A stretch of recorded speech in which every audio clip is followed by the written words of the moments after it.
coast to coast and worldwide. The views, information, or opinions expressed on the broadcast of Worldwide Flavor Network are solely those of the individuals involved and does not represent those of Worldwide Flavor Network and Live365.com.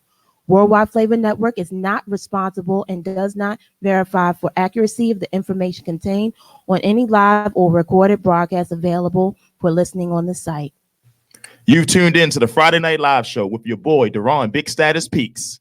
Your girl, Val Jenkins. And Shut Up Shannon, the voice of the people. Where community meets awareness, struggle meets breakthrough, and entertainment meets education. On the Worldwide Flavor Network. Every single Friday from 7 p.m. to 8 p.m. Baby. Yes. Hey, you guys, this is Anika from Anika Tells All. Tune in every Thursday from 10 p.m. to 11 p.m. Worldwide Flavor Network. See you then. Hi, this is Tony Reed, your fitness trainer, health coach, and life changer. Now hit the Worldwide Flavor Network every Wednesday night from 7:30 to 8:30. Join us for life-changing moments. Tune in on Tuesday nights from 7 p.m. to 8 p.m. for the Positions on Sports Talk show on the Worldwide Flavor Network with J3 and Big Reg. Hey everybody, it's your girl Shell, also known as Color Beauty. Join me on Tuesday nights at 8 p.m. on WWFN Online Radio. When 2 minutes is not enough, we go into overtime. See you then. Tune in with Diva Talk, Real Talk with Diva May every Sunday, 2 p.m. to 4 p.m. on Worldwide Flavor Network. Please share. See you next Sunday.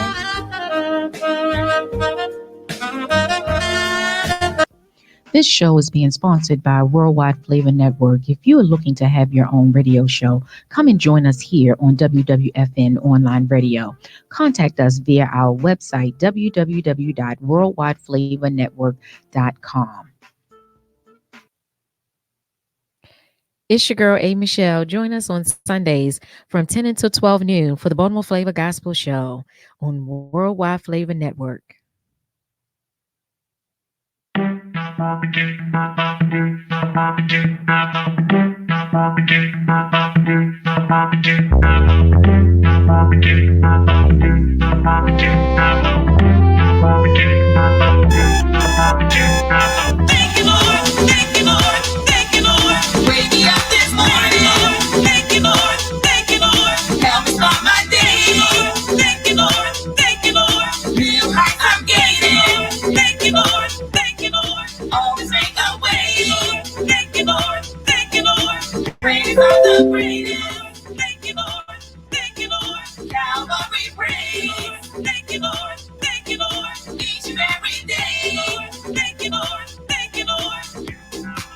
It's time to wake up now. The sun's shining bright. The darkest times in my life, I can see the light. When I'm feeling weak, His strength makes me strong. Whatever makes me happy makes me feel complete. Feeling so much better. It's time to come together. When I hear this sound, first thing early in the morning. Thank you, Lord. Thank you, Lord. Thank you, Lord. Wake me up this morning. Thank you, Lord. Thank you, Lord. Help me start my day. Thank you, Lord. Thank you, Lord. New heights I'm gaining. Thank you, Lord. Thank you, Lord. Always make a way. Thank you, Lord. Thank you, Lord. Praise God the greatest. Thank you, Lord. Thank you, Lord. Calvary praise. Thank you, Lord. Thank you, Lord. Each and every day. Thank you, Lord. Thank you, Lord. Yeah. It's your girl, Miss Lady. Every day I have to thank the Lord for everything that you've done for me. Made a way out of no way. That's how I know He's there for me. From sun up to sun down, I know He'll always be around. Watching over me, giving me a clear view so I can see. That is why I can say thank you, Lord, each and every day. Thank you, Lord. Thank you, Lord. Thank you, Lord. Wake me up this morning. Thank you, Lord. Thank you, Lord. Help me start my day. Thank you, Lord. Thank you, Lord. New heights I'm gaining. Thank you, Lord.